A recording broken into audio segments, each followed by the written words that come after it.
Welcome to Telangana వెలుగు. నేను మీ రాజు. ప్రస్తుతం మనతో పాటు సభావట్ శ్రీనివాస్ నాయక్ గారు ఉన్నారు.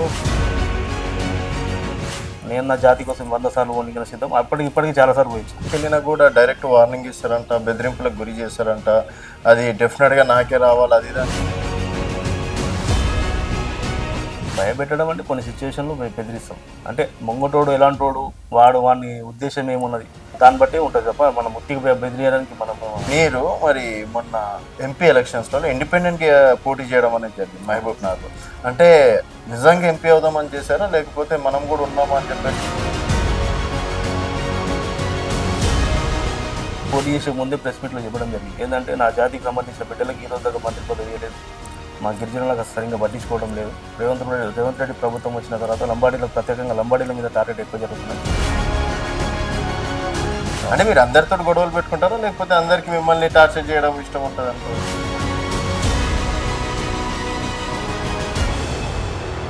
ప్రస్తుతం మనతో పాటు సభావట్ శ్రీనివాస్ నాయక్ గారు ఉన్నారు, సేవాలాల్ సేన జాతీయ అధ్యక్షులు. నమస్తే శ్రీనివాస్ గారు. నమస్కారం.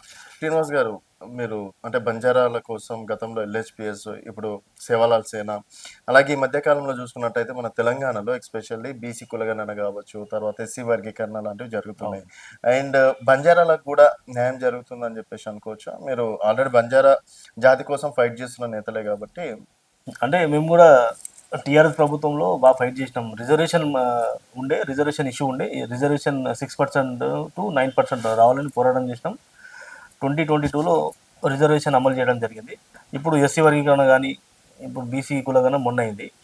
మాది ఇప్పుడు సంబంధించిన సేవలాల్ జయంతిని హాలిడేగా ప్రకటించాలని చెప్పేసి, మరి మన గోర్బోల్ని 8వ షెడ్యూల్లో పెట్టాలని చెప్పేసి ఇవే ఇప్పుడు మన పోరాటాలు నడుస్తున్నాయి. సేవాలాల్ సేన నుంచి శ్రీనివాస్ నాయక్ ఈ మధ్యకాలంలో బాగా ట్రెండింగ్ అవుతున్నారు. సో అటెంప్ట్ మర్డర్ జరిగిందని చెప్పేసి, తర్వాత మధ్యకాలంలో ఒక దగ్గర కార్ యాక్సిడెంట్ కావడం అనేది జరిగింది. ఆ విషయంలో కూడా కావాలని అంటే మీతో పాటు ఉన్న వాళ్ళే మీకు వెన్నుపోటు పొడవాలని చెప్పేసి చూస్తున్నారని చెప్పేసి రకరకాలుగా కథనాలు రావడం అనేది జరిగింది. సో ఏం సార్, అంటే అందరికీ మంచి చేస్తున్నా అని చెప్పేసి మీరు అంటున్నారు, జాతి కోసం ఫైట్ చేస్తున్నా అంటున్నారు, మీ మీద మర్డర్లు చేయాల్సిన అవసరం లేదు. నేను స్ట్రేట్ ఫార్వర్డ్గా ఉంటా. దానివల్ల కొంచెం శత్రుత్వం ఎక్కువైంది. గతంలో ఇన్సిడెంట్ జరిగింది, నా మీద అటెంప్ట్ జరిగింది వచ్చేసి మహేందర్ అనేటోడు పార్ట్నర్షిప్గా దందా చేసినాం. ఆయన క్యాబ్ డ్రైవర్ ఉండే, ఇది బ్లఫర్ అనమాట. మనకు అంత తెలియదు అప్పటికి, ఏదో రియల్ ఎస్టేట్ కాబట్టి నేను కూడా కొంచెం నా ఒక షాద్నర్ 2 ప్లాట్లు, మా అత్తగారు ఇచ్చిన 1 ఎకరా అమ్ముకొని రియల్ ఎస్టేట్ చేస్తున్నా. వాడు కూడా కొంచెం అమౌంట్ పెట్టిండు, రియల్ ఎస్టేట్ చేస్తున్నాం. నాకు అప్పటికే పెద్ద పేరు ఉండే ఇక్కడ మా ఊరు స్టేట్ వైడ్గా. తెలంగాణ ఉద్యమం కానీ, గిరిజన సమస్యల పోరాటం కానీ, ప్రతి దాంట్లో మనకు బాగా పేరుండే.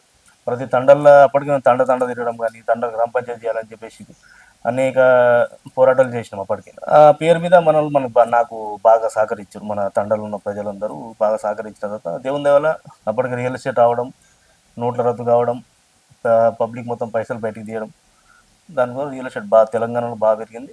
దేవుని దేవల మేము కూడా బాగా సంపాదించాం. మీరు ఒక mobile shop owner, just mobile shop, చిన్న మొబైల్ షాప్ నడిపించుకునే మీరు ఈరోజు రియల్ ఎస్టేట్ చేసి 100 కోట్లు సంపాదించే కాడికి ఎదగడం అనేది జరిగింది. సో ఏ మనిషి అయినా సరే ఏదో ఒక తప్పు చేస్తేనే పైసలు రావడం అనేది జరుగుతుంది. మీరు కేవలం తండాలలో తిరుగుకుంటూ కూర్చున్నా, నేను ఉద్యమాలు చేసిన అది ఇది అని చెప్పేసి ఏదో నీతి మాటలు చెప్తున్నారు. ఏం లేకుండానే 2 ఫ్లాట్లతో 1 ఎకరా భూమితో ఇన్ని కోట్లు సంపాదించడం ఎంతవరకు పాసిబుల్ అండి? అంటే నాకు మల్లారెడ్డి గుర్తుకొస్తున్నారు మీ మాటలు. అంటే ఆయన కూడా పూలమ్మి పాలమ్మి, ఆయన కూడా కోటీశ్వరుడు. ఆయన మీరు కూడా ఏదో మొబైల్ షాప్ నడిపించుకుంటూ మీరు కూడా కోటీశ్వరుడు అయ్యారు. మొబైల్ షాప్ కాదు, మొబైల్ షాప్ వచ్చేసి నేను చదువుకున్న టైంలో అది పార్ట్ టైం లాగా ఉండే. అంటే మా అన్న వాళ్ళకి సంబంధించిన షాప్ అది. మా అన్న చూసుకుంటుండే, ఆయనకి హెల్ప్ఫుల్గా నేను ఉంటుండే. నేను దాంట్లో అదే నా లైఫ్ కాదు. నేను చదువుతుంటే సాయంత్రం టైం అయినప్పుడు టైం వేస్ట్ చేయకుండా అందరిలాగా షికారులు రోడ్ల మీద తిరగడం కానీ, పని పాటలు తిరగడం అలాంటి పని చేయకుండా ఒక బాధ్యతగా ఇంటి బాధ్యత కూడా మా అన్నను కూడా హెల్ప్ చేయడం, మా అమ్మ తల్లిదండ్రులు హెల్ప్ చేయడం కోసం వాళ్ళ కోసం పని చేస్తుండే. గాలి తిరగకుండా నేను చెప్పడం ఏంటంటే, నాకు సర్కిల్ ఉన్నది. నేను ఇంతకుముందు చెప్పిన, నాకు బీట్స్ పిల్లల నుంచి ఇక్కడ లోకల్ దాకా దోస్తులు ఉన్నారని చెప్పిన. అంటే చాలా మంది చాలా రకరకాలు ఉన్నారు, 100,000 కోట్లు ఉన్నారు, మంచి వాళ్ళు ఉన్నారు. నాకు అంటే ఇప్పుడు ఈ చర్చలలో వచ్చిన తర్వాత నా గురించి తిన్న వాళ్ళు ఏదో ఫీల్ అయిపోతారు. వాళ్ళకి నాతో కలిసి చదువుకున్న వాళ్ళు, నాతో కలిసి పెరిగిన వాళ్ళు, వాళ్ళకి నేనంటే ఏం తెలుసు. నా చిన్నప్పటి నుంచి నా బిహేవియర్ ఏం తెలుసు, చదువుకున్నప్పుడు నేను ఎట్లుండే తెలుసు, ఇప్పుడు ఎవరు పుగారు మాటలు చెప్పేసి సీను అట్లా చేసింది, సీను ఇట్లా చేసింది, అది ఇది అని చెప్తే అన్ని ఉత్తి మాటలు అయ్యి జస్ట్ ఫ్రెండ్స్ సపోర్ట్ చేయడం దాంతో ఇంతే. ఇంత ఇంత దినం అంతే. ఎక్కడ సెటిల్మెంట్లు అక్కడ ఎక్కడ ఏం Settlement చేయలేదు, భయపెట్టడాలు అట్లాంటివి. లేదు లేదు. శ్రీనివాస్ నాయక్ ఒక భయపెట్టడం డైలీ భయపెట్టడం అని కాదు. ఇప్పుడు నా మీద షాద్నగర్లో ఒక రోజు 2 కేసులు అయినాయి. అంటే గతంలో ఎమ్మెల్యే ఉన్నప్పుడు వాళ్ళ కొడుకు ఒక మన దర్గాలో దర్గా దగ్గర చిన్న అబ్బాయి ఒక కాలనీ తాండ అని చెప్తే ఆడు చిన్న అబ్బాయి ఉంటే పడి చనిపోయిండు గుంత దర్గా దగ్గర. ఇది నిర్లక్ష్యంగా దర్గా సరౌండింగ్ లో దర్గా ఆపోజిటే నిర్లక్ష్యం గుంతతో దాంట్లో మొత్తం డ్రైనేజ్ నీళ్ళు పోవడం, ఆ పిల్లగాడు ఆడుకుంటూ దాంట్లో పోయి పడ్డాడు, చనిపోయాడు. ఆ విషయం నేను పెద్ద ఎత్తున ధర్నా చేసిన. ధర్నా చేసి వాళ్ళ ఫ్యామిలీకి ఖచ్చితంగా అది ఎండోమెంట్ సంబంధించింది, వాళ్ళ ఫ్యామిలీకి ఉద్యోగం కల్పించాలి, వాళ్ళకి నష్టపరిహారం ఇవ్వాలి, ఎస్సీ ఎస్టీ యాక్ట్ కింద 8,25,000 రూపాయలు ఇవ్వాలి అని నేను ఫైట్ చేసిన. ప్లస్ మీరు కూడా నష్టపరిహారం ఎండోమెంట్ సపరేట్గా వీళ్ళకి ఉద్యోగం ఇవ్వాలని ఫైట్ చేసిన.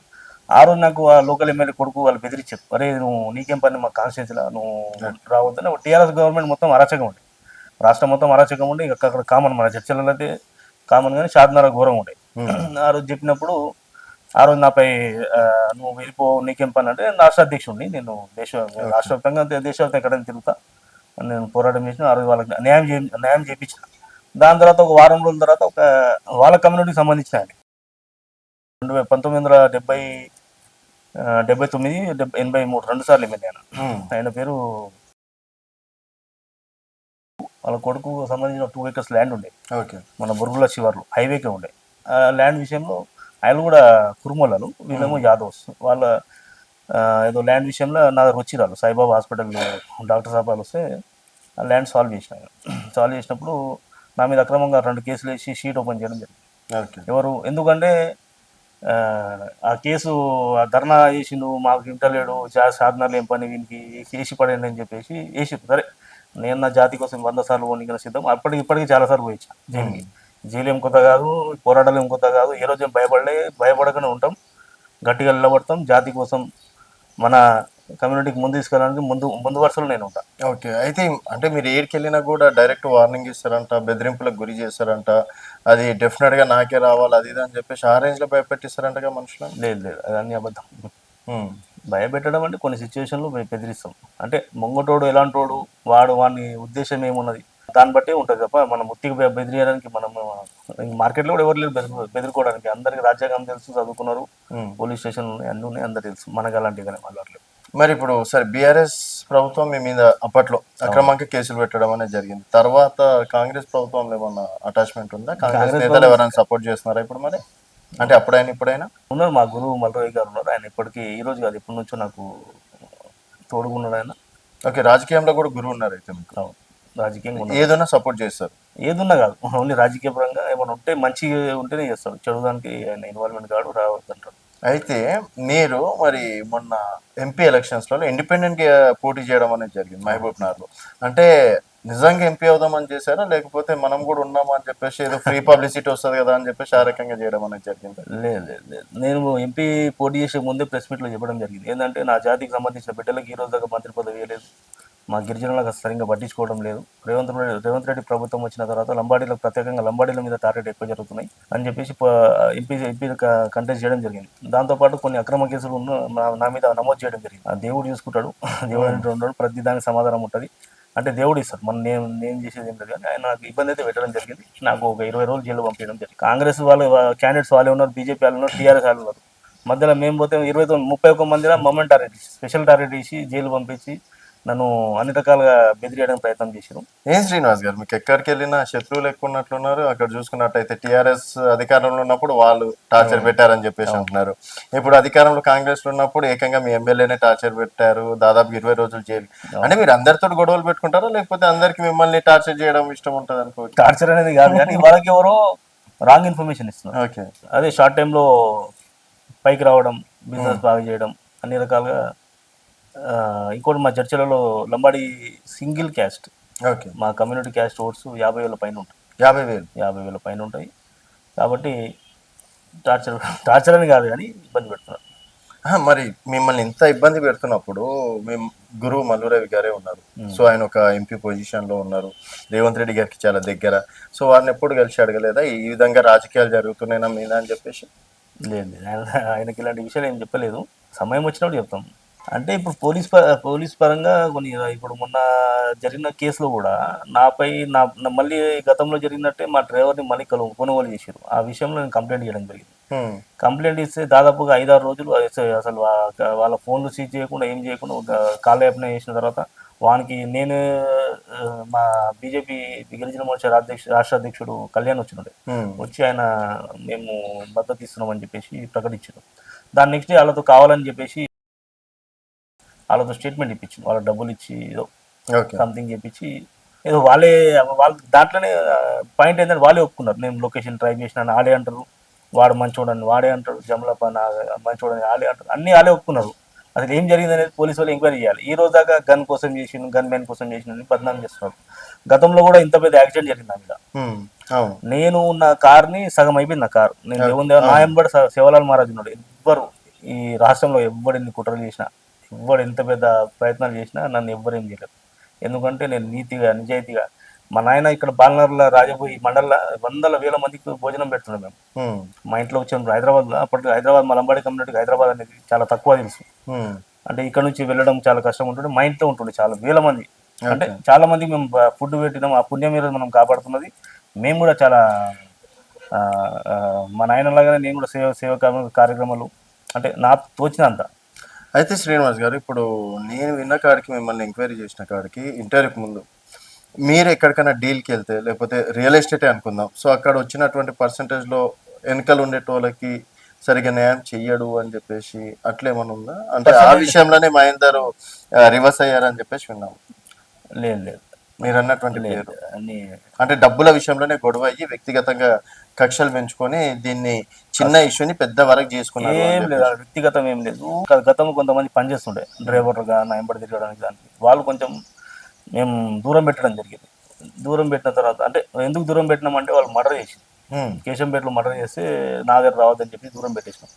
దూరం పెట్టేసిన తర్వాత వ్యక్తి వాళ్ళ దగ్గర ఏమని చేసుకున్నాడు, వీళ్ళతో పెట్టుకుంటే మంచి దందా చేసుకోవచ్చు అని చెప్పేసి అదే తమాషా ఈరోజు చేస్తున్నాడు. నేను ఎప్పటికీ నేను రౌడీజాన్ని కానీ చిల్లర పనులను నేను సహకరించాను. నా దగ్గర కూడా రానియాను. నా దగ్గర కూడా ఎవరు లేదు. వాళ్ళు మొత్తం 10 నా మీద అటెంప్ట్ చేసినప్పుడు 10 మంది అయింది. మొన్న ఇప్పుడు నా డ్రైవర్ని మంది కొన్నాడు, వాడు వాళ్ళ తమ్ముడు ఇద్దరు జాయిన్ అయ్యారు. 12 మందిని పెంచాలి ఇప్పుడు. అంటే ఇంకెంతమంది అన్యాయం చేస్తాడు? జడ్జిలని వాళ్ళని ఎక్కడో కనకమావిడి ఇక్కడ వచ్చి ఏం చేస్తాడు? అసలు ఆయన ఉద్దేశం ఏంది? పోలీసు వాళ్ళు వాళ్ళని ఈ ఏరియా రాకుండా చేయాలి. ఇప్పుడు వాళ్ళ టార్గెట్ ఏంది? భూములు నీళ్ళు అమ్మడం. భూములు ఉండవు, ఏముండవు, వాళ్ళ కష్టాలు ఉంటారు, వాళ్ళంటూ పట్టుకుంటాడు. ఆయనకు 5,000 ఆయనకి వీళ్ళకి ఏమి ఇచ్చాడు? ఏం లేదు. వీళ్ళందరూ లాస్ట్కి ఏం జరుగుతుంది దేవుడు చెప్తాడు. శివలాల్ మహారాజ్ ఉన్నాడు, మా మేరమ్మ ఉన్నది. కానీ వీళ్ళు చేసే ఎవరైతే లంబడోళ్ళకి భూములు లేవో ఏం లేవో గరీబులను పడుతున్నాడు, 5-10 వేలతో పని చేయించుకొచ్చిన ఆలోచన ధోరణితో ఉన్నాడు. అది చాలా ఇప్పటికే అందరి మీద రౌడీ షీట్లు ఓపెన్ 9-10 మంది, ఇప్పుడు 2-3 మళ్ళీ జాయిన్ అయ్యారు. అంటే మీ మాటలు విన్న తర్వాత ఇది కేవలం మీకు మహేందర్ కి జరిగినటువంటి పర్సనల్ ఇష్యూలో ఇప్పుడు ఇదంతా ఇష్యూ నడుస్తుంది అంతేనా? పర్సనల్ ఇష్యూ ఏం లేదు. మేము ఇద్దరం మీరు మొన్నటి వరకు ఫ్రెండ్స్ ఉన్నారు, ఇద్దరు రియల్ ఎస్టేట్ లో చేసి అంతా చేసినారు మీరే అన్నారు, ఒక బేకరీల పరిచయం అది అని చెప్పేసి. తర్వాత మీ ఇద్దరు ఇష్యూ ఏదైతే మరి ఏం జరిగింది అనేది తెలియదు. ఆ ఇష్యూ వల్ల ఇప్పుడు ఇంత పెద్ద రాజంతం జరుగుతుందా? నాకు నేను బిజినెస్ చేసి నేను ఇంట్లో ఉంటా, నాకు నా పిల్లలు మరి వాళ్ళ అన్న వీళ్ళందరూ పార్ట్నర్. వాళ్ళు వచ్చి 50 రూపాయలు 100 రూపాయలు వచ్చినాయి, 50 తీసుకుంటాం. 50 నా ఇంటికి వస్తుంది డైరెక్ట్ గా. అని 50 వాళ్ళకి అన్నకి తమ్మునికి చేయడం ఉంటుంది. మళ్ళీ చూస్తే లాస్ట్ కి కొన్ని సంవత్సరాలు మేము బిజినెస్ 3-4 ఇయర్స్ చేసిన తర్వాత మళ్ళీ చూస్తే వాడిని కళ్ళు మండడం స్టార్ట్ అయింది. మనకి స్టేబుల్ ఉన్నది. వానికి ఏంటంటే ఈ రోజు కిరాయి ఇంట్లో ఉంటాడు. ఇప్పుడు ఉండడానికి ఇల్లు లేదు. అంటే వాని ఫీలింగ్ అట్లా ఉన్నది. నాకు ఇల్లు లేదు, నేను ఆ కార్ కూడా నేను ఇచ్చిన కారే ఎన్టీఆర్ కార్ తిరుగుతున్నాడు. గతంలో మీ మీద కార్ యాక్సిడెంట్ చేపించింది తనేనా? తనే. ఇప్పుడు మీ మీద అటాక్ చేపిస్తుంది కూడా తనే. సాక్ష్యాధారాలు ఉన్నాయి పక్క. మళ్ళీ ప్రయత్నం చేసినాడు. వానికి ఏం రోగం వచ్చిందో అర్థమైతలేదు. డెమోక్రసీలో మన ఇప్పుడు ఇప్పుడు ప్రతిరోజు శంషాబాద్ కి ఇడికి వస్తాడు. నేను ఉండేది ఈయనే. ఇది ఊరు నా సొంత ఊరు, సొంత కథ. మేము అలాంటి ఆలోచన పెట్టుకుంటామా? నువ్వు ఎక్కడికేలో ఇక్కడ వచ్చి ఏదో చేస్తా అంటే ఊరుకోవడానికి సిద్ధంగా లేరు కదా. నేను అందుకే ప్రజల ముందు ప్రతి ఒక్క అంశం ప్రజల ముందు పెడుతున్నా. ఇట్లా జరుగుతున్నది, ప్రెస్ మీట్ పెట్టేసి నా బాధని చెప్తున్నా. ఇక వాడు వాళ్ళు ముదిరాజ్ క్యాంప్. మరి పోలీస్ వాళ్ళు ఏం చెప్తున్నారు అంటే ఎంక్వైరీ చేస్తున్నారు. ఇంకా ఎంక్వైరీ కానీ. సో ఇంకోటి, మీరేదో గన్ లైసెన్స్ కోసం ఇంకా గన్ ఉంటే మరి మీకు మోతేబర్ వస్తుందా ఇంకేదో వస్తుందో తెలియదు. గన్నార్ లేకపోతే గన్ మ్యాన్ ఉంటే ఇంకా బయట ఇంకెక్కువ ఇలాయించవచ్చు, ఇంకెక్కువ రియల్ ఎస్టేట్ చేయొచ్చు అని చెప్పేసి ఆ ఉద్దేశంతో ఇదంతా డ్రామాలు చేస్తున్నారని. రియల్ ఎస్టేట్ పైసలు ఉండాలి అంతే. గన్ మ్యాన్ ఆల్రెడీ నాకు గన్ మ్యాన్ మొన్నటిదాకా పెట్టుకున్నాను. ఓకే. గన్ మ్యాన్ తో ఏమవుతుంది, గన్తో ఏమవుతుంది, ఎవరు బెదుకున్నాడు ఉల్టా కేసు అవుతుంది. జేబులో ఇట్లా ఇట్లా పైకి లేపినా కేసు అవుతుంది. గన్ ఉంటే ఉల్టా టెన్షనే. మరి ఎందుకు చేస్తుంది ఇదంతా? ఎందుకు చేస్తాం? నేను జరిగిన వాస్తవం చెప్తున్నా. గన్ ఎవరు చేసుకోవాలి? ఇప్పుడు వాడెవడో పనికి వాళ్ళు చెప్తే దాన్ని నేను సమాధానం కాదండి. మీరు ఇద్దరు కలిసి మాట్లాడుకునే ఇష్యూని ఇంత పెద్ద చేయాల్సిన అవసరం ఏముందా? నేను అటాక్ జరిగిన విషయం పబ్లిక్ లో తీసుకొచ్చిన. ఆ రోజు కూడా జేసీబీ ఉతుకుని ఆయన చేసుకున్నాడు, గన్ మ్యాన్ కోసం యాక్సిడెంట్ చేసుకున్నాడు, ఆయనకేం దెబ్బలు తగలేదా అని చెప్పి ఆ రోజు క్రియేట్ చేసి, మళ్ళీ ఈ రోజు ఏమంటారు, వాళ్ళే ట్యాప్ చేసి అన్ని చేసి అన్ని ఆధారాలతో సహా ఇచ్చినాం మేము. వాడు మొత్తం బయట ఉన్నాడు, మా డ్రైవర్ అనేటువంటి బయట ఉన్నాడు, అన్ని ఆధారాలతో సహా ఇచ్చినా కూడా ఈ రోజుకి ఏం జరిగిందని జరిగింది వాస్తవం. ఇప్పుడు మళ్ళీ ట్యాప్ అయింది, డ్రైవర్ ట్యాప్ అయింది. మరి మీరిద్దరు ఇష్యూలా బీజేపీ ఎందుకు ఎంటర్ అవుతుంది? అంటే మీ కమ్యూనిటీకి చెందిన వాళ్ళు, తర్వాత బీఆర్ఎస్ లో ఉన్నటువంటి వాళ్ళు ఎందుకు ఎంటర్ అవుతారు? ఎస్టీ కమిషన్ ఎందుకు ఎంటర్ అవుతుంది? ఎస్టీ కమిషన్ మమ్మల్ని కాపాడాల్సింది ఎవరు? వాళ్ళే కదా. ఓకే. ఇప్పుడు నాకు అన్ని కులాల సంఘాలతో మంచి మంచి లింక్స్ ఉన్నాయి, అన్ని పార్టీలతో లింక్స్ ఉన్నాయి. వాళ్ళు ఖచ్చితంగా సపోర్ట్ ఇస్తారు. హామీ ఇవ్వడం మీద ఎవరు సపోర్ట్ వాళ్ళు చేస్తారు ఖచ్చితంగా. ఎందుకంటే న్యాయం ఉంటే 100% ఎక్కడైనా సపోర్ట్ చేస్తారు. ఇప్పుడు మీరు కలిసి సెటిల్మెంట్ చేసుకుంటే ఇది ఫుల్ స్టాప్ పడుతుంది అనుకోవచ్చు? చేసుకుంటే పడుతుంది, చేసుకోకుండా అట్లే ఉంటుంది. మరి మీరు చేసుకోవచ్చు కదా, కాంప్రమైజ్ ఎవరు చేయాలి అంతే. సో చేసేటోళ్ళు ఉంటే ఓకే. ఈ గొడవ చేసే ఉద్దేశం ఏ రోజుకి లేదు. నేను ఈ రోజు దాకా నా మీద ఉన్న కేసులు అన్ని ఫాల్స్ కేసులే. నా మీద ఒక్క కేసు నిలబడ్డా నేను శివలాల్ మహారాజ్ లాగా రూపం ఉంది, గడ్డం గిడ్డం తీసుకొని తిరుగుతా. ఒక్క కేసు నా మీద నిలబడ్డా. నేను తప్పు చేయలేదు, తప్పు చేయను, చేయబోను కూడా. నేను చేయాలంటే ఎంతసేపు చెప్తున్నా కదా, ఇక్కడ నుంచి వచ్చి ఇక్కడ ఏదో మనం పిచ్చలం కాదు, కానీ అవసరం లేదు. మనం చదువుకున్నాం. నేను అడ్వకేట్ని. ఏదో అన్నగా క్యాబ్ డ్రైవర్ను సైకిల్ నడిపించుకొని డ్రైవర్ పని చేసినాడు కాదు. నాకు రాజ్యాంగం మీద నమ్మకం ఉన్నది, డెమోక్రసీ మీద నమ్మకం ఉన్నది, ఫండమెంటల్ రైట్స్ మీద నమ్మకం ఉన్నది. కాబట్టి ఈరోజు నేను ఆ రైట్స్ ప్రకారం వెళ్తున్నా. నా రైట్ ఏంది, ఆ రైట్ ప్రకారం నేను పోరాటం చేస్తున్నాను. అంతేగాని గన్ మ్యాన్ చిన్న చిన్న మాటలు అది మనకు అవసరం లేదు. నేను ఏ రోజు కూడా క్రైమ్ ని ఎంకరేజ్ చేసినుండే. ఆ రోజు మర్డర్ చేసిన పిల్లలు నా ఎంబర్ పెట్టుకుంటుండే. ఎందుకు పెట్టుకోలే? వదిలేసిన. రూపాయి సంపాదించిన నీతి నిజాయితీతో నీతి నిజాయితీ సంపాదిస్తాము. దాంట్లో 50 రూపాయలు 50 పైసలు కమ్యూనిటీకి పంచుతాం. పక్క ఇప్పుడు మీ వల్ల ఒక 10 మంది అన్న కమ్యూనిటీ చాలా మంది, వందల మంది, ఒక 10 మంది చాలా మంది. ఇప్పుడు నాకు ఉన్న శత్రుత్వం ఎక్కడ శత్రుత్వం? ఇప్పుడు చాలా మంది నాకు వేరే కమ్యూనిటీ వాళ్ళు శత్రుత్వం అయ్యారు. ఎందుకు వేరు? ఎవరు పంచాయతీకి పోతాం. ఆ విషయం బయట రాలే. ఎందుకు బయట రాని కూడా వాళ్ళ తల్లిదండ్రులు చెప్పిన ఆ కంపెనీ పోయి మేము మా స్టైల్లో మేము చేయాల్సి వచ్చింది పని. అక్కడ న్యాయం చేస్తాం, కేసులు చేస్తాం. కానీ షాద్నగర్లో ఒక ఇష్యూ అయింది ఇంతకు ముందు. కానీ ఒక అమ్మాయిని, ఒక బీసీ అబ్బాయి కడుపు చేసి నేను పెళ్లి చేసుకున్నాడు. దాన్ని మా స్టైల్లో మేము పెళ్లి చేపిస్తాం. ఇంకో అట్లా మేము ఏ రోజు ఇలా దాంట్లో ఏమైపోతుంది, శ్రీనివాస్ నాయకే నాకు ఇట్లా చేసి నేను పెళ్లి చేసుకోకుంటుండే, అనవసరంగా శ్రీనివాస్ నాయక్ బెదిరించి చేపించాను, వాడు నాకు శత్రువు తయారవుతుంది. అట్లా ఆ కంపెనీ ఇప్పుడు అయిండు. సో ఇంకొక పార్టీ కూడా అయిండు. ఇప్పుడు మంచి నాకు వ్యక్తిగతంగా నాకు నా ఫ్యామిలీకి ఎటువంటి పంచాయతీ లేవు. ప్రజల కోసం నేను పోయిన పంచాయతీ లేవు. మరి ఆ ప్రజలు రేపు అన్నారు మీ ఎంబడి ఉంటారు 100% ఉంటారు. సో ఇది ఫ్యూచర్ పాలిటిక్స్ ఎంట్రీ అంటే మొన్న జరిగినటువంటి ఎంపీ ఎలక్షన్స్ కేసులు అయినాయి అన్నారు, దాంట్లో స్టాప్ చేస్తారా? స్టాప్ చేసేది నా బ్లడ్ లోనే లేదు. మనం ఎప్పుడు జీవితాంతం పోరాటం చేస్తాం. ఉంటే లోపల ఉంటాం, లేదు బయట ఉంటాం. అంతేగాని భయపడి కూడా అక్కడిక్కడ తిరిగేంత అవసరం నాకు లేదు. నాకు భయం అనేది లేదు. పుట్టినప్పటి నుంచి మా అంటే స్టార్ ఉంటుంది కొంతమంది, ఆ స్టార్ లో పుట్టిన నేను. సో పట్టుకుందల్లా బంగారం అంతే, ఇప్పుడు ఆపలేరు. అది ట్రిక్స్ చెప్పచ్చు కదండి. అంటే హార్డ్ వర్క్ ఏంటది? Hard work, smart work. Hard work చేస్తే రాదు. హార్డ్ వర్క్ గన్నెట్ వేరు, స్మార్ట్ వర్క్ చేస్తేనే అవుతుంది. ఓకే. ఏంటంటే ఈ గడ్డం స్టైల్ ఏంది వెనకాల స్టార్టింగ్ నుంచి అంతేనా, లేకపోతే ఏదో ఫ్యాషన్ కోసం? శివలాల్ మహారాజ్ ఆయన నా కళలు వచ్చి అంటే నా భక్తిని స్వీకరించాలని చెప్పినప్పుడు ఆ రోజు నుంచి ఆయన కోసం నేను ఇంట్లో ఉన్నా. నిజంగా దేవుళ్ళు కళలు 100%. నాకైతే వచ్చిండు, ఎవరి కోసం నాకైతే ఆయన రూపం నుంచి దాదాపు 8 to 10 years అయింది. 10 years నుంచి ఇట్లే మెయింటైన్ చేస్తున్నా, ఇట్లే ఉన్నా. మహారాజు నన్ను చూసి చాలా మంది ఇంకో రకంగా అనుకుంటారు. ఇంకో రకంగా కాదు, నేను శివలాల్ మహారాజ్ భక్తులు. ఓకే. సో ఆ విషయంలో క్లారిటీగా నా బండి మీద ఉంటుంది శివలాల్ సేన అని ఉంటుంది. ఆయన సేననే పెట్టుకున్నాను. సో మరి కమ్యూనిటీ అంటే ఈ కమ్యూనిటీని రేపన్నాడు ఏది ఉన్నా కూడా మీరు అండగా ఉంటారు? 100% ఉంటాం. రేపు పాలిటిక్స్ లోకి వచ్చినాక ఎందుకు వెళ్దాం అనుకుంటున్నారు అసలు? పాలిటిక్స్ ఇప్పుడు ఉన్న వాళ్ళందరూ వాళ్ళ వ్యక్తిగతంగా వాళ్ళ ఏదో పార్టీ పరంగా పనిచేయడానికి వాళ్ళు మొగ్గు చూపుతున్నారు. నా ఆశ ఏంటంటే మనం కనీసం జాతికి రిప్రజెంటేటివ్ ఉండాలి. మరి మీ జాతిలోనే చాలా మంది ఎమ్మెల్యేలు ఉన్నారు, ఎంపీలు ఉన్నారు. వాళ్ళు ఎంతమంది చేస్తున్నారు? రేపటి మిమ్మల్ని ఎందుకు నమ్మాలి పాలిటిక్స్ కోసం? కొందరికి ఏముంటుందంటే ఎమ్మెల్యే ఎంపీ అయిపోతుంది. దానికోసం ఏం చేస్తారంటే వెట్టి చాకరీ ఇంట్లో బాసన కూడా తోముతారు. ఇప్పుడున్న ఎమ్మెల్యేలు నాకు ఇద్దరు మూడు తెలుసు, అంటే చెప్పొద్దు వాళ్ళ పేర్లు, కానీ ఇప్పుడు ఇంతకుముందు వాళ్ళు పనిచేసిన ఆయన వాళ్ళు జీతగాళ్ళు అట్లా కావాలంటే మా దాంట్లో బాలర్లో చాలా మంది ఉన్నారు. ఇప్పుడు ఉన్న లీడర్లు చాలా మంది పోయి కాలు వస్తారు. అదే ఒత్తిడి శ్రీనివాస్ నాయక్ ఈరోజు ఎమ్మెల్యే ఎంపీ ఎప్పుడు అయిపోతుంది. నేను 2018లో నేను ప్రయత్నం చేసిన ఇక్కడ. ఆ రోజు నేను కాంగ్రెస్ పార్టీకి సపోర్ట్ ఇచ్చిన, పెద్ద ఎత్తున సభ పెట్టిన, పెద్ద ఎత్తున హెలికాప్టర్ దింపిన, మా రామునాయక్ పిలిపించిన, జయపాల్ రెడ్డి గారు వచ్చారు ఆ రోజు. ఆ సభ వల్ల నేను దాని తర్వాత నా మీద జరిగిన కేసులన్నీ లెక్కలేవు. ఓ ఇంత బుక్ తయారైంది, కేసులో బుక్లు. ఎందుకైనా కేసులు అంటే పంచాయతీ ఈయన మీటింగ్ ఎట్లా పెడతాడు, లంబడలు ఎట్లా గ్యాదర్ చేస్తారు, ఒకటి ఎట్లా అవుతారు, అది ఎట్లా కేసు. ఆ రోజు టార్గెట్ స్టార్ట్ అయితే ఈ రోజు ఎన్ని కాలేదు. వాళ్ళు వస్తే వాళ్ళ టార్గెట్, వీళ్ళు వస్తే వీళ్ళు టార్గెట్. మధ్యలో బక్రా మనం అవుతున్నాం. బక్రా కాదు, పోరాటం చేస్తాం, బేజాప్తా ప్రాణం పోయేదాకా కొట్లాడతాం. సార్ శ్రీనివాస్ గారు, దాదాపు 50,000 ఓట్లు అనేది ఇస్ నాట్ ఏ జోక్. అట్లాంటిది రేపన్నాడు మీరు ఇండిపెండెంట్ గా నిలబడ్డా కూడా సింపుల్ గా గెలుస్తారు.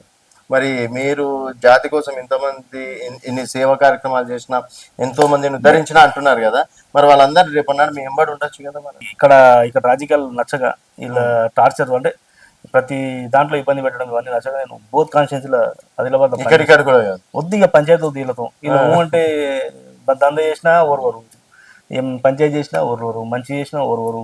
రాజకీయంలో ముందుకు పోతామంటే కూర్చుతారు. పొద్దున్నేసి కొంతమందికి ఏం పని లేదు, అదే పని వాళ్ళకు. నెలకు రైతు బంధు వస్తుంది, నెలకు కిరాయిలు వస్తాయి, లక్షల కోట్ల రూపాయలు వస్తాయి, లక్షల రూపాయలు వస్తాయి. ఖాళీ కూర్చుంటారు, 10 మంది కూర్చుంటారు. టైం వాడిని ఏం చేద్దాం, వీని ఏం చేద్దాం. నా ఎంబడి టీం ఇక్కడ 100 మంది టీం. ఇప్పుడు మీరు పిలిచిన ఎంతమంది వస్తారండి? ఎంతమంది రాకుండా నేను ఒక్కని పోతా. శ్రీనివాస్ నాయక్ ధైర్యం మీద సింగిల్ పోతాడు. ఆడ 100 మంది ఉంటే పోతాడా, 50 మంది ఉంటే. ఇప్పుడు చాలా మంది చూసిరు, 100 మంది ఉన్నప్పుడు పోయినాం, ఇక్కడున్న పోతాం, రేపు నేను అటుడైనా కూడా పోతాం. గారు మీరు ఇక్కడ జడ్చెల్ల సొంతూరు, మీరు పుట్టిన ఊరు, ఇక్కడనే మీకు ఇంతమంది శత్రువులు అవుతున్నారు రాజకీయం ఎంట్రీ చేద్దామంటేనే. అట్లాంటిది మీరు అక్కడెక్కడో ఆదిలాబాద్ లో బోధ్ లో చేస్తా అంటే అక్కడ ఎవరు ఊరుకుంటారండి? అక్కడ మా రిజర్వేషన్ ఉన్నది కాబట్టి రిజర్వేషన్ ఆడ కాంపిటీషన్ ఉండొద్దు, వీళ్ళకు కూడా ఇబ్బంది కలగొద్దని చెప్పేసి దూరం పోవడం జరిగింది. అయినా కూడా వద్దుతలేరు. కాబట్టి మళ్ళీ శ్రీనివాస్ నాయక్ పొలిటికల్ లో రావద్దని చెప్పేసి మహేందర్ క్రియేటివిటీ, మహేందర్ ఏం లేదు పేరు తీసే వాడు ఇక్కడ కాదు కదా. వాడు ఇప్పుడు వ్యక్తిగతంగా లోకల్ రాజకీయ నాయకులు అంటారు. ఈ లోకల్ కేసులు అయితేనే ఈ విషయం రాజకీయాలు ఏం లేదు. నా మీద కేసు నువ్వు పోతూ బాలనర్ కంప్లీట్ ఇచ్చిపో. శ్రీనివాస్ నాయక్ నన్ను తిట్టని ఏదో కంప్లీట్ ఇచ్చిపో. నీకు ఆన్లైన్ లో అన్ని ఎఫ్ఐఆర్ కాపీ ఇచ్చేస్తారు. నేను 15 నిమిషాలు నన్ను ఫోన్ చేస్తారు, నైట్ జైలు పంపుతారు. నిజమా అబద్ధమా తర్వాత విషయం, అది నువ్వు కోర్టులో తీసుకుంటావు. ఇప్పుడు దారిలో పోతూ కంప్లీట్ ఇచ్చుకోవడం, నీకు డైరెక్ట్ ఎఫ్ఐఆర్ ఎంక్వైరీకి నన్ను పిలవడం, ఏం జరిగిందా నిన్ను కూడా ఏం జరిగిందా కాదు, నథింగ్. ఇంకా రండి రాయి, కొట్టినని రాయి, ఇంకేమన్నా రాయి, దొంగతనం కేసు, అన్ని కేసు, మర్డర్ కేసు, ఇంకా మర్డర్ కూడా రాస్తారేమో, అటెంప్ట్ మర్డర్ అన్ని వేసేస్తారు అనమాట. నా పేరు మరి అంత ఎందుకు కక్ష కడతారు? సో ఇప్పుడు మీ మీద నేను పోలీస్ స్టేషన్ లో కంప్లైంట్ ఇస్తే వెంటనే రియాక్ట్ అవుతారని చెప్పేసి అన్నారు. అందులో మీరే స్వయంగా ఒకరి మీద కంప్లైంట్ చేయడానికి వెళ్తే మరి పోలీసులు స్పందించడం అనేది ఉండదు. కంప్లైంట్ ఉండదు. మీ మీద చేస్తే మాత్రం ఉంటది, మీరు ఎవరిపైన చేస్తే ఉండదు. మాక్సిమం అంటే సీవియర్ ఉంటేనే అవుతుంది. ఇప్పుడు నేను కంప్లైంట్ ఇచ్చిన, పిల్లగాడు ఇట్లా చేస్తున్నాడు, నా డ్రైవర్ ఇట్లా చేస్తున్నాడు, ఇప్పుడు దాకా 15 రోజులు అయింది. లాస్ట్ టైం కూడా సేమ్ కేసు 26 సెప్టెంబర్ 2023 రోజు నేను ఆ రోజు ఎస్పీ మేడంకి, ఎస్పీ సార్ ఉండే సార్కి కంప్లైంట్ ఇచ్చిన, డీజీపీకి ఇచ్చిన, ఎస్సీ ఎస్టీ కమిషన్కి ఇచ్చిన, హ్యూమన్ రైట్ కమిషన్కి ఇచ్చిన, రాష్ట్రపతికి అందరికి ఇచ్చిన, ఢిల్లీ ఎస్టీ ఎస్టీ హ్యూమన్ ప్రతి ఒక్కరికి ఇచ్చిన. నాపై జమ్మలప్ అనే వ్యక్తి నాపై దాడి చేయడం ప్రయత్నం చేస్తున్నాడు, నాకు రౌడీ షీట్లతో పెట్టి చంపేయడానికి చెప్తున్నాను చెప్పి ముందే ఇచ్చిన. ఇచ్చిన 15 రోజులకి, అంటే నేను ముందే ఎందుకు ఇచ్చిన నాకు పిలిచి చెప్పింది పోలీస్ స్టేషన్లో. పోలీస్ స్టేషన్ రమ్మంటే పోయినా కేసు విషయంలో పోతే ఆ రోజు ఈ వాత అన్నాడు, మాట అన్నాడు, అదే నేను చూసుకుంటాను, నేను నీ సంగతి చూస్తాను, నీ పని చూడరా, 15-20 రోజులు నీ పని చేస్తాను. కానీ ఏం మాట్లాడుతారంటే అది మన కమ్యూనిటీని కూడా బ్యాడ్ చేసుకుని మాట్లాడింది. ఆ రోజు చెప్పిన పోలీస్ అధికారి జమ్మలపల్లి సిఐ ఉండే. ఆ రోజు కూడా ఇప్పుడు ఈ డ్రైవర్ ఎలాగైతే ముందే దొరికిందో, ఆ రోజు జమ్మలపల్లి టంగ్ స్లిప్ అయింది ముందే. ఆ విషయం నేను దేశవ్యాప్తంగా ఉన్న అన్ని చట్టబద్ధమైన అన్ని కమిషన్లకు ఇచ్చిన, రాష్ట్ర వ్యాప్తంగా అందరికి ఇచ్చిన, డీజీపీకి ఇచ్చిన, ఎస్పీ మేడంకి ఇచ్చిన, ఎస్పీ సార్కి ఇచ్చిన, ప్రతి ఒక్కరికి ఇచ్చినప్పటికీ ఆ రోజు కూడా బట్టి ఇట్లా నిర్లక్ష్యం చేశారు. ఏమవుతుంది అనే ఫీలింగ్ లో ఉండే. ఆ రోజు దాని తర్వాత 17 రోజులకి నా మీద అటెంప్ట్ జరిగింది. మళ్ళీ ఆ రోజు నేను జస్ట్ 100 జరిగింది, అది చెప్పిందే జరిగింది. ఆయన ఏపీసీ అన్నాడు, ఆయన చేయించండి. పక్క పక్క. దాంట్లో మహేందర్ ఇవంతా కొంతమంది ఉన్నారు. 9 మంది నా మీద అటాక్ చేసిన తర్వాత కత్తులు తీసుకొని ఎంబడబడిన నేను దేవుని దగ్గర తప్పించుకున్నా. ఆ రోజు కూడా ఏం క్రియేట్ చేసిరు, ఈయన కార్ యాక్సిడెంట్, ఈయన జేసీబీతో కొట్టుకున్నాడు, ఈయన లారీతో ఈయన కొట్టించున్నాడు, గన్ మ్యాన్ కోసం, గన్ కోసం అని ఆ రోజు ఇట్లా బ్లేమ్ చేశారు. మరి ఈ రోజు కూడా సేమ్ అదే నాటకం స్టార్ట్ అయింది. నేను అందుకే నాకు నిన్న ఒక అధికారి దగ్గర పోతే ఆయన టెన్షన్ ఏం తీసుకుంటున్నావు అంటారు. టెన్షన్ తీసుకున్న ప్రాణాలు అది. టెన్షన్ తీసుకుంటే డాన్స్ చేయాలా డబ్బు కొట్టి? చెప్పండి, మీరు చెప్పండి అన్న. నాకు లాస్ట్ టైం జరిగిన విషయం ముందే చెప్తే మీరు ఏం చేయలేకపోయారు.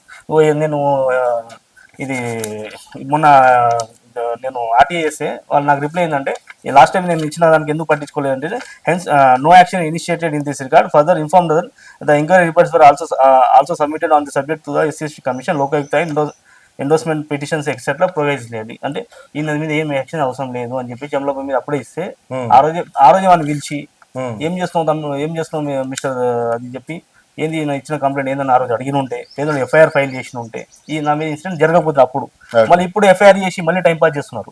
టైం పాస్ చేసి ఆ పిల్లగాంతో వీంతో మళ్ళీ డబ్బులు ఇచ్చి ఏదో టైం పాస్ చేస్తున్నారు. దీన్ని నేను సామాన్యంగా వదిలిపెట్టా. నా ఆస్తులు మొత్తం పోయినా దేశవ్యాప్తంగా తీసుకెళ్తా. నా మీద last time 306 false case jail పంపించినా కూడా ఊకున్నా. సరే కొత్త ప్రభుత్వం వచ్చింది ఏమనొద్దు అని చెప్పేసి నా మనసు సాక్షి చంపుకొని మా ఇంట్లో కొంత చెప్పారు, కొంచెం ఆగు, తొందరపడకు, లాస్ట్ టైం ఇట్లా జరిగింది, ప్రతిసారి మనం ఇదే రోడ్ల మీద తిరుగుదాం అని చెప్తే ఆగిన.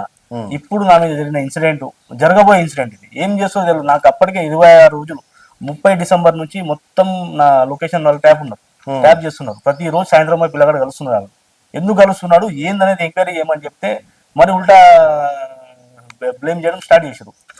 సో మీకు భయం అనిపిస్తుందా? అంటే ఇప్పుడు భయం అనేది ఏం లేదు, మనకు భయం అనేది కాదండి. నేనేమంటున్నా అంటే, ఇంతమందికి నేను ఇచ్చిన తర్వాత కూడా ఒక్కరి వాడిని పిలిచి ఎంక్వైరీ చేయకుండా, ఎటువంటి చేయకుండా ఉల్టా ఏదో బురద చేయడం కరెక్ట్ కాదు కదా. నేను రాజకీయాలు చేస్తున్నాను దీంట్లో. ఈ ప్రాణం సంబంధించి ఇష్యూ, వేరే ఇష్యూ ఉంటే నేను కూడా సైడ్ ఎమ్మెల్యే గారి దగ్గరికి వెళ్ళొచ్చు. అది లాస్ట్ టైం కూడా ఇట్లా జరిగింది, మళ్ళీ ఇప్పుడు ఇట్లా జరుగుతుంది. నేను ఇస్తే ఇప్పుడు పట్టించుకోలేరు. ఖచ్చితంగా నేను కాదండి, నాకు ఒకటి ఫ్రాంక్ గా చెప్పండి, దీంట్లో రాజకీయ నాయకులు ఇన్వాల్వ్మెంట్ అయి ఉన్నారా? అధికారులు ఉన్నారా? అధికారులు కావాలని చేస్తున్నారా? పొలిటికల్ గా మిమ్మల్ని టార్చర్ పెడుతున్నారా? అధికారి ఒక్కడే ఉన్నాడు, జమలపై వ్యక్తి రియల్ ఎస్టేట్ బిజినెస్ చేస్తుండ్రు, మళ్ళీ ఇదే పని చేస్తున్నాడు. గతంలో కూడా ఆగస్టులో కూడా ఒక రిపోర్ట్ వచ్చింది, మన గద్వాల్లో కూడా ఇలాంటి ఇన్సిడెంట్ చేసి ఏదో ఆయన వీఆర్కి అటాచ్ చేసారు. మళ్ళీ మొన్న మహేందర్ అనే వ్యక్తి ఇన్సిడెంట్ తర్వాత క్యాబ్లో ఆయన క్యాప్ వేసుకొని ఆయన సామాన్ వేసుకొని తిరుగుతున్నాడు. మరి ఎక్కడ ఏం చేస్తారో వీళ్ళది. అది ఒక్క అధికారి వల్లనే మొత్తం బ్లేమ్ అవుతున్నది. నన్ను అనవసరంగా టార్గెట్ చేస్తున్నారు. ఇది ఒకటి పోలీసు వాళ్ళు నిగ్గు తెలిస్తే మొత్తం నిజం కాదండి. ఇప్పుడు మనకి ఎస్పీ ఉన్నారు, డీసీపీ ఉన్నారు, ఇంత అంటే ఆడ వరకు వెళ్ళొచ్చు కదా. మరి వెళ్ళాం, డైలీ తిరుగుతున్నాం. డీజీపీ, ఐజీ ఆయన కూడా పోలీసు వాళ్ళ దగ్గర నుంచి వాళ్ళు చేస్తున్నారు, వాళ్ళు చేస్తున్నారు కానీ మిస్లీడ్ అవుతున్నారు. ఏదో రకంగా ఏదో ఏం చెప్తున్నారు తెలియదు కానీ, నేను చెప్పిన బ్లఫ్ మాస్టర్ ముంగటోడు ఏం చదువుకోలేడు, 10th క్లాస్ నర్సరీ కూడా చదువుకోలేడు, ఆడు చోరాడు. వీళ్ళు దొంగలను పట్టడంలో మనోళ్ళు తీసుమార్గాను సరే అంటే కానీ ఈ దొంగను పట్టలేకపోతున్నారు. వీడు ఏంటంటే కొంచెం వైట్ కలర్ లా కనిపిస్తున్నాడు, వీడు ఏదో అని ఫీల్ అవుతున్నారు వాళ్ళు. వీడు ఏం లేదు, వీడు ఉత్తోడనే విషయం మర్చిపోతున్నారు. ఇంటర్వ్యూలో అయితే మీ పరిస్థితులు చెప్పడం అనేది జరిగింది, తర్వాత మీ మీద వస్తున్నటువంటి అభియోగాలు, ఇప్పుడు జరుగుతున్నటువంటి పరిణామాలు, అండ్ ఫైనల్గా ఏం చెప్తారు? అంటే ఇది కావాలని కుట్రవన్నీ చేస్తున్నారా, కక్షపూర్వకంగా చేస్తున్నారా? సో దీనికి పులి స్టాప్ పడేయాలంటే ఈ విధంగా అనేది ఏం చెప్తారు? నేను ముఖ్యంగా గతంలో కూడా 307 కేసు దాదాపు 9 మంది జైలు వెళ్ళడం జరిగింది. ఇప్పుడు ఈ డ్రైవరు వీళ్ళు కూడా ఇన్వాల్వ్మెంట్ అయ్యారు, అదే కేసులో మళ్ళీ ఇన్వాల్వ్మెంట్ అయ్యారు. నేను అనడం ఏంటంటే, వీళ్ళకి ఏం తెలియని వాళ్ళు, అమాయకులు, లారీ టిప్పర్ డ్రైవర్లు, కార్ డ్రైవర్లు. అంటే ఇంతకుముందు చెప్పిన వాళ్ళకి భూములు లేకుండా ఏదో వాళ్ళకి 2 రూపాయలు ఆశ చూపి పిల్లలు ఉన్నారు, అందరికీ ఆడపిల్లలు ఉన్నారు. నాకు వాళ్ళ మీద ఎటువంటి కక్ష లేదు. కక్ష ఉంటే సంవత్సరం 1.5 year నేనేమో చేసిన, నా పని నేను చేసుకుంటూ పోతున్నా. వాళ్ళ జీవితాలు నాశనం చేసుకుంటారు. వీని మాట మీరు పనికి మానలోడు అనే విషయం తెలియక, దాంట్లో 2-3 తెలుసు వీడు పనికి మానలోడు అని, వాళ్ళు ఏదో ఆశ చూపడం, మీకు దీంట్లో ఇంత ఇస్తా, దాంట్లో ఇంత ఇస్తా అని చెప్పి ఆశ చూపి దాంట్లో వాళ్ళు ఇన్వాల్వ్ అయ్యి అనవసరంగా కేసుల మీద కేసులు వేయించుకుంటున్నారు. నేను చెప్పడం ఒకటే, అలాంటి నమ్మకండి. ఏమైనా ఉన్నా మీరు కష్టపడి లేదంటే ఇంకో బిజినెస్ చేసి సంపాదించుకుంటే కూడా మీకు కానీ మీ పిల్లలకు బాగుంటుంది. నాకేం లేదు, నేను ఇంకో 2-3 తరాలు బతికేంత సంపాదించుకున్నా. ఒక మాట, నాకు ఏం జరిగినా నా ఫ్యామిలీ బాగుంటుంది అంటారు. మీకేమన్నా అనుకోకుండా కేసు ఇబ్బంది అయినా, ఇప్పుడు శిక్ష పడినా ఏమన్నా మీకు ఇబ్బంది అవుతుంది. మీరు మంచిగా ఉండాలని చెప్పి నేను కోరుకుంటున్నా. నా శత్రువు అయినా మీరు మంచిగా ఉండాలి. ఎందుకంటే మీ అందరికీ ఆడపిల్లలు ఉన్నారు, అందరూ పెళ్ళిళ్ళు చేసుకోవాలి, అందరూ ఏదో వీడిచ్చే దాంతో పెళ్లి చేసుకోవాలని ఆశపడుతున్నారేమో కానీ అది ఎప్పటికీ అది రాంగ్. అది మీరు కష్టపడి ఏమైనా ఉంటే కేవలం అక్కడ ఇచ్చేటువంటి డబ్బు ఆశతోనే చేస్తున్నారు కానీ మీ మీద వ్యక్తిగతంగా కక్ష లేదు. ఏం లేదు. వాళ్ళకు నేను షాక్ అయినా. లాస్ట్ టైం ఇంతమంది ఎవరో బయటికి వెళ్ళి వచ్చి ఏమో చేసినాం అనుకున్నాను, మొత్తం తెలిసిన వాళ్ళు ఉంటే నేను బాధపడ్డా. ఆ రోజు నేను ప్రెస్ మీట్ పెట్టి చెప్పడం జరిగింది, మీ మీద ఎటువంటి కక్ష లేదు నాకు, మీరు మా జాతి బిడ్డలు, మీరు మంచిగా ఉండాలని చెప్పి నేను కోరుకుంటున్నాను అని చెప్పి. నా ఇంత చేసిన సంపాదనకి వచ్చిన తర్వాత మనం మంచిగా ఉండాలని కోరుకుంటున్నాం. కేవలం మీ కమ్యూనిటీ మా కమ్యూనిటీ వాళ్ళ కోసం నేను అట్లా అనవసరంగా ఇప్పుడు వాళ్ళు ఈ 2-3 మాటలు వాళ్ళ జీవితాలు నాశనం చేయొద్దు, చేసుకోవద్దు. ఇప్పుడు ఏమవుతుంది మళ్ళీ, ఇప్పుడు ఎవరిని బయటికి పోయినా ఎవరు నమ్మని సిచ్యువేషన్. మనం స్ట్రాంగ్ ఉండాలంటే, కమ్యూనిటీ కూడా స్ట్రాంగ్ ఉండాలంటే ఇలాంటివి సరే వేరేడు వచ్చి చేస్తే మనకు అది మనం అందరం మనం ఇట్లా చేసుకోవడం కరెక్ట్ కాదు. దానికి మనం ఏదో ఇది చరిత్రలో ఉండిపోతుంది. ఇది ఇప్పుడు ఇలాంటి సంఘటన జరిగినప్పుడు చరిత్ర చెప్పుకుంటుంది ఇట్లా జరిగిందని చెప్పి. ఇప్పుడు పండగల సైన్ గురించి చెప్పుకుంటున్నాం, మంచి వచ్చాడు సరే, ఆ రోజు కూడా ఆయనకి వెన్నుపోటు పొడిచిరా అనేది. ఈ రోజు ఇట్లా జరుగుతుంది, నాకైతే బాధ. మనం చేయకుండా సరే ఎవరైనా థర్డ్ పర్సన్ థర్డ్ పర్సన్ కూడా నా ప్రాణం చేయడానికి రెడీగా ఉన్నాయి. మీరెందుకు ఇన్వాల్వ్ అవుతారు అనవసరంగా, మీకు సంబంధం లేదు, ఏం లేదు, ₹2 ఆశపడి అది కాదని చెప్పేసి వాళ్ళని రిక్వెస్ట్ వాళ్ళకి చెప్తున్నా అంతే, వాళ్ళు మంచిగా ఉండాలని చెప్తున్నా. ఈ గొడవకి పులి స్టాప్ పడాలంటే ఏం చేస్తే బెటర్ అంటే మీకున్న కాడికి, మీ నాలెడ్జ్ కాడికి? నేను గొడవ పులి స్టాప్ అంటే మేడం, ఇప్పుడు ఉన్న ఎస్పీ మేడం గారు కానీ దీనిపై మన జరిగిన సంఘటనపై చర్యలు తీసుకున్న తర్వాత వాళ్ళు ఏమని చెప్తే దాన్ని బట్టి నేను నడుస్తాను. వాళ్ళ మాట ఏం తీయ.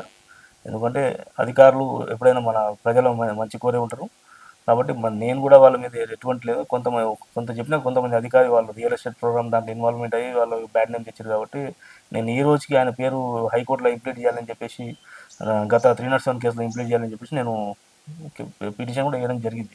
ఓకే. సో మరి ఇంత జరుగుతుంది, రేపన్నాడు మీకు ఏమైనా అయితే మీ జాతి మీకు అండగా ఉంటుందా? జాతి 100% ఉంటుంది.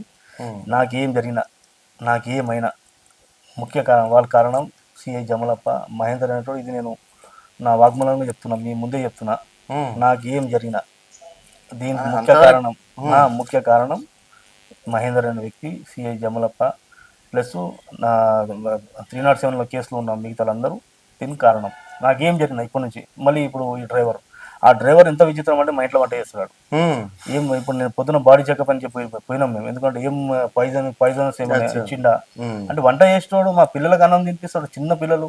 నాకు అంత బాధ అనిపిస్తుంది అంటే, వాడు ఏదో చెప్పడము, వాడు అంత దిగజారినంటే మన పిల్లలు మేము చేయొచ్చు, నా మీద కూడా ఏం చేయొచ్చు. వంట చికెన్ వండుతాడు, మటన్ వండుతాడు, అన్ని చేస్తాడు. నాకు బయటికి వెళ్ళినప్పుడు వంట చేసేస్తాడు, ఏం కలపడం గ్యారంటీ. అందుకే మేము అన్ని చెకప్ కూడా చేపిస్తున్నాం. అంటే ఇది ఒక విశేషమైన కేసు. ఇది ఎన్ని రోజుల నుంచి డ్రైవర్? 45 days కూడా కాలేదు. 45 days కూడా కాలేదు. 27 తారీఖు నుంచి December 5th వచ్చినుండే, 4th or 5th వచ్చినుండే. తెలిసిన అబ్బాయి మా పొలం కానే ఉంటాడు. మరి అంటే వాళ్ళే ఇప్పుడు మీకు ఆ రేంజ్ లో అన్యాయం అనుకోవచ్చు. సరే, మరి నాకైతే తెలియదు, వాళ్ళు ఈ విధంగా చేస్తున్నారు. మీ ఎంబర్ దాదాపు ఒక 50 మంది 100 మంది అంటున్నారు. మరి ఎట్లా నమ్ముతున్నారు అందరు? నమ్మడం అంటే ఇప్పుడు మనిషి అంటే ఇప్పుడు అనుమానాలు ఏమైనా పెట్టుకున్నారా? ఒక మనిషిని నమ్మాలా లేదా అన్న? ఎవరు నమ్ముతాం? ఇప్పుడు 2 సార్లు దెబ్బలు తిన్నాం, ఇంకేమన్నా నమ్ముతాం? ఇక నమ్మది నేనే నడిపించుకుంటా, నేనే చూసుకుంటా. ఎందుకంటే దీనికంటే గుడ్డిగా ఈ ప్రపంచంలో నాకు తేవాలని మనది అవకాశం ఇచ్చింది. గతంలో కూడా ఏం కాకుండా కాపాడి నాకు చిన్న దెబ్బ తగలని బయటపడ్డా. మళ్ళీ ఈ రోజు ఏదో జరుగుతుండేందుకు ముందే పసిగట్టి చెప్పడం జరిగింది. చాలా ఇప్పుడైనా జాగ్రత్త ఉండాలని చెప్పేసి. సో ఇన్ని జరిగినాక పొలిటికల్ ఎంట్రీ ఆలోచన 100% పొలిటికల్ 100% ఉంటాం, పొలిటికల్ ఫైట్ చేస్తాం. ఏదైనా పార్టీ అనుకుంటున్నారా? ఇంకేమనుకోలేదు. మా వైఫ్ కూడా ఇప్పుడు మళ్ళీ లాస్ట్ టైం ఎంపీగా పోటీ చేసింది, ఇప్పుడు మళ్ళీ ఆమెనే మొత్తం పొలిటికల్లీ యాక్టివ్ చేద్దాం అనుకుంటున్నా. నేను బిజినెస్ పరంగా ముందుకెళ్దామని నేను ఆలోచన చేస్తాను. ఓకే, ఓన్లీ రియల్ ఎస్టేట్ అని ఇంకేమైనా బిజినెస్? నాకు చాలా ఉన్నాయి బిజినెస్. సో ఫైనల్ గా ఏం చెప్తారు? అంటే నేను తప్పు చేయను, నేను డైరెక్ట్గా చెప్తున్నప్పుడు నువ్వు ఎవరో మాటలు బట్టి అట్లా చేయడం రాంగ్ కదా. అధికారి ఒక చదువుకున్నాడు, ఇప్పుడు ఎగ్జామ్స్ రాసి క్వాలిఫై అయ్యి ఇంత అయిన తర్వాత ఎవరో పనికి మాలోడు. నా బాధ అదే. నాకు కోపం అంటే నార్మల్గా ఎవడో ఇప్పుడు నిన్న స్టేట్మెంట్ చేయడం కూడా అది వాళ్ళని ఎంక్వైరీ చేసి అయిపోతుంది కదా, నిజం తెలుస్తుంది. సో శ్రీనివాస్ గారు, ఓకే, మీ కాడికి మీరు చెప్పారు. ఇన్ ఫ్యూచర్ ఏమవుతుంది అనేది చూద్దామండి. డెఫినెట్ గా మరిన్ని విషయాలు కూడా అప్పుడు మాట్లాడదాం. నెక్స్ట్ టైం కూడా ఇంటర్వ్యూ బరాబర్ చేద్దాం. థ్యాంక్ యూ అండి, thank you so much. So ఇది సభావట్ శ్రీనివాస్ గారితో స్పెషల్ చిట్ చాట్. మరొక గెస్ట్ తో మళ్ళీ కలుద్దాం. చూస్తూనే ఉండండి తెలంగాణ వెలుగు.